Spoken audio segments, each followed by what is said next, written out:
Სახელმწიფო ნაძვისხე უკვე აინთო, თუმცა მოქალაქეების მხრიდან ეს ყველაფერი უკვე შეფასდა კახაკალაძისა და ზოგადად ქართული ოცნების მარცხის სიმბოლოდ. აქ შეკრებილებიანი არიან ადამიანები, წინა დღეების მსგავსად ისინი კვლავ იმეორებენ იმას, რომ ახლა თბილისში არავის ეძეიმება, რადგან რამდენიმე დღის წინ, სულ ცოტა ხნის წინ ამ ქუჩაში ადამიანებს ცემდნენ, სასტიკად უსწორდებოდნენ და რომ ეს ყველაფერი არის რეჟიმის, ქართული ოცნების პრორუსული რეჟიმის სახე. თუმცა მიუხედავად ძალიან დაბალი ტემპერატურისა, მიუხედავად რეჟიმის ძალადობრივი ხასიათის და სახისა, ისინი მაინც არ კარგავენ შემართებას, არ კარგავენ იმედს იმისა, რომ პროტესტი საბოლოო ჯამში გამოიღებს შედეგს და ისევე როგორც წინა დღეების განმავლობაში დღესაც ვიხილეთ რამდენიმე მარში, რამდენიმე სხვადასხვა ტიპის და მათ შორის ძალიან განსხვავებული და ორიგინალური მარში საბოლოო ჯამში კი ყველა მაინც მოვიდა დედაქალაქის მთავარ გამზირზე. ჩვენ ახლა შეგვიძლია მოვისმინოთ პოლიტიკური შეფასებები და კომენტარები, მაგალითად ლევან სალნიკიძე არის ახლა ჩემთან ერთად და ლევან პირველ რიგში მინდა გითხოთ იმ ნაძვისხესთან დაკავშირებით, რომელიც კახაკალაძე პირველ ჯერზე ვერ აანთო, მიუხედავად იმისა, რომ ძალიან მტკიცებით ფორმაში ამბობდა, მაინც ავანთებთ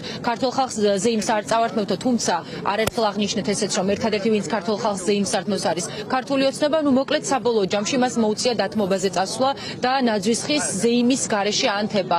არის თუ არა ეს პირველი გამარჯვება ქართული ხალხის რეჟიმის დამარცხების პროცესში და რას ელოდებით მომავალში? თავიდანვე მინდა ვთქვა, რომ ჩვენ ზეიმობთ ამ ნაძვისხის ანთებას. ეს ნაძვისხი არის შეძენილი ჩვენი ფულით. დამონტაჟებული აქვთ და ააწყვეს იმ ადამიანებს, რომლებსაც ხელფას ჩვენ ვუხდით, იცავენ ჩვენი ხელფასით, ჩვენი ფინანსებით დაფინანსებული პოლიციელები. შესაბამისად, არ არის ახალი წელი კახიკალაძის ღილაკზე თითის დაჭერით და ჩემოვა ამ ქვეყანაში. და როგორც ამ ნაძვისხის ანთება გადმობარდა ისევ ქართულ ხალხს და ჩვენ ვზეიმობთ, ძალიანად მომწონს ეს ნაძვისხე. და ეს საერთოდ არ არის კახიკალაძის, არის ჩვენი ყველასი. და ეს უნდა დავსრულდეს ამ ქვეყანაში კოცური ნაძვისხე. არაფერი კოცური არ არის, როგორც ის ტიტუშკების ასანთებად რომ მოყავდა ეს ნაძვისხე. არა. და ზუსტად ესე დავიბრუნებთ ამ ქვეყნის მართვის სადავეებსაც. ის ხალხი, ვინც აქ იბრძვის. იმიტომ რომ ეს ქვეყანა ეკუთვნის ყველას. არჩევნებს როცა მოიპარავ, გრინჩები თუ ვინმე იყვნენ, არის ქართული ოცნება, რომელმაც ჯერ არჩევნები მოიპარა და ჩვენ ახლა ახალი წლის მოპარვის უფლებას არ მივცეთ კახიკალაძეს. რამენაირად თბილისში, სანამ ბატონი კახი ჩამოვიდოდა ამ ქალაქში, დგებოდა ახალი წელი ღილაკზე მისი თითის დაჭერის გარეშე. ეხლაც ასე დადგება. ერთად ვიზეიმებთ 31 დეკემბერს მე თელ ჩემ ოჯახთან, მეგობრებთან ერთად ვაპირებ შევხვდე რუსთაველის გამზირზე, იქ სადაც არის საქართველო და აქედან გამომდინარე ეს უკან დახევები, რომელსაც აჩვენებს ქართული ოცნების ხელისუფლება, პოლიტპატიმრებთან მიმართებაში მათი მოპყრობის მინიმალური, მაგრამ ცვლილება, ეს არის იმ ბიძულებიდან გამომდინარე, რაც რუსთაველის გამზირზეა. ჩვენი საერთაშორისო მეგობრები და პარტნიორები ხედავენ ქართული ხალხის ბრძოლას, ისინი არც ერთ ეტაპზე, არც ერთ პოლიტიკურ პარტიას არ უჭერდნენ მხარს, უჭერდნენ მხარს ქართულ სახელმწიფოს. აქედან გამომდინარე, რადგან ჩვენ დგავართ აქ, ვიცავთ ამ ქვეყნის ევროპულ მომავალს, თავისუფლებას, ბუნებრივია რომ ჩვენ ვიხდებით ოღონდ.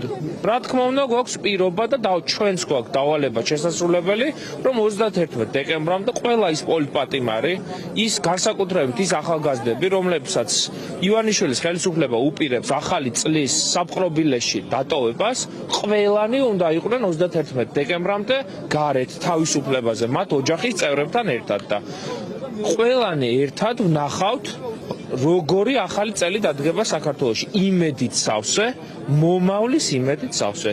იმიტომ რომ ამ ქვეყნის ისტორიას ვერ გადაწეს ბიძინა ივანიშვილი და ამ ქვეყნის მომავალი არიან ის ადამიანები, რომელთაც თქვენი ტელეკამერა აჩვენებს რუსთაველის გამზირზე. სწორედ ეს ხალხი ქმნის ამ ქვეყნის უკეთეს მომავალს და კახიკალაძე, გიავოსკი, მამუკა მდინარაძე ესენი არიან ამ ქვეყნის წარსული და წარსული აუცილებლად დასრულდება. კარგი და ერთი კითხვაც უნდა დაგისვა აუცილებლად სანქციებთან დაკავშირებით. ჩვენ ხედავთ, რომ წამოეწიათ ხო ქართული ოცნების წარმომადგენლებს და მათთან დაახლოებულ პირებს სანქციები, რაც იყო ქართული ხალხის მოთხოვნა ძალიან დიდი ხნის განმავლობაში. გაქვთ თუ არა მოლოდინი, რომ ეს ყველაფერი გაგრძელდება და ვარაუდის დონეზეც რომ თქვათ, როგორი იქნება სავარაუდოდ დასავლეთისა და ევროპისა და ამერიკის ნაბიჯები მომავალში?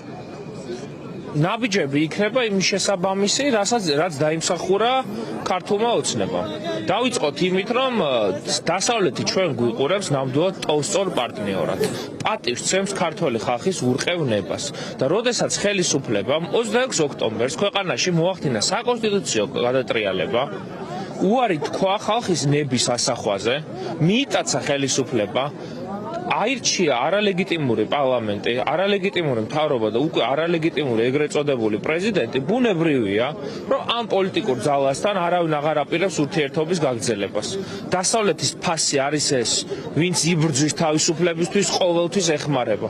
მათ ნახეს მებრძოლი ქართველი ერი, ის ასობით და ათასობით ახალგაზრდა და ხცოვანი ადამიანი, რომელიც პირდაპირ მნიშვნელობით სიცოცხლის ფასად იცავდა ამ ქვეყნის თავისუფლებას, ევროპულ ღირებულებებს, ქრისტიანულ ღირებულებებს, რომელ ქრისტიანობაზე საუბრობს ქართული ოცნება, გელათის ჩამომგრეველი, უკრაინელების ჩვენ ძმების ტრაგედიაზე მოღიმარე, ახალგაზრდა ადამიანების სახის ძვლების გამნადგურებელი ძალა ლაპარაკობს ქრისტიანობაზე და თუ კი ვინმე არის ამ ქვეყანაში ქრისტიანული ღირებულებების, თავისუფლებების, დამოუკიდებლობის დამცველი, ესენი არიან ადამიანები, რომლებიც უკვე სათვალავით ამერია მე რამდენი დღეა ვატარებთ რუსთაველის გამზირზე და რა თქმა უნდა, ველით დასავლელი პარტნიორებისგან კიდევ უფრო მეტ სიმკაცრეს, ქართული ოცნების მაღალჩინოსნების სახტად დატოვებას და ყველა კარგად უნდა იაზრებდეს, რომ მათ ჯერ კიდევ აქვს დრო გადმოხტნენ, იმიტომ რომ გადმოცვლა აღარ გადმოხტნენ ქვეყნის მხარეს. დიდი მადლობა უსმენდით ლევან სანიკიძეს. მე ახლა ვხედავ ზვიად რატიანს, პოეტს, რომელსაც რამდენიმე დღის წინაც დაესწრნენ თავს ქართული ოცნების ეგრეთ წოდებული ტიტუშკები. გამარჯობა ბატონო ზვიად, შეიძლება ესე უცერემონიოდ მოგეჭერით დიალოგის დროს, თუმცა ძალიან მნიშვნელოვანი კითხვა უნდა დაგისვათ იმასთან დაკავშირებით, რაც თქვენს თავს მოხდა რამდენიმე დღის წინ და ეს არ იყო პირველი შემთხვევა, თქვენ თავს დაგესხნენ ეგრეთ წოდებული ტიტუშკები. მე მაინტერესებს პირველ რიგში ფორმალურად მაინც თუ ყოფილა დაინტერესება სამგამოძიებო ორგანოს მხრიდან და თუ გესაუბრებთ ვინმე ამასთან დაკავშირებით. არ ყოფილა არაფერი. უკვე აღარ ცნობელოდოთ ამას, ალბათ სახთან მოხდა. არ იყო დედათ დრამატული ამბავი, წამები უკინდან მომეპარნენ, უკვე შეღამებულზე და ვერც მე და უფორმო მეოთხი დავინახე და ერთი როგორც მივხვდი იღებდა, ოღონდ სიმციმას გარეშე დარწმუნებით ვერ ვიტყვი. ალბათ რომ ჩააბაროს ან გარეშე თუ მიღება ჩაბარების აქტი რომ გაეფორმებინათ, რომ შეასრულეს დავალება. თუმცა ხო გეუბნებთ ფიზიკურ დონეზე ის ბევრი არაფერი დამატებია ტკივილებს შეეხება და ტრავმებს და სხვა არაფერი უნდა ვიბრძოლოთ რა ეხლა ჩემი ის გამოსატანია მართლა უამრავი ახალგაზრდა და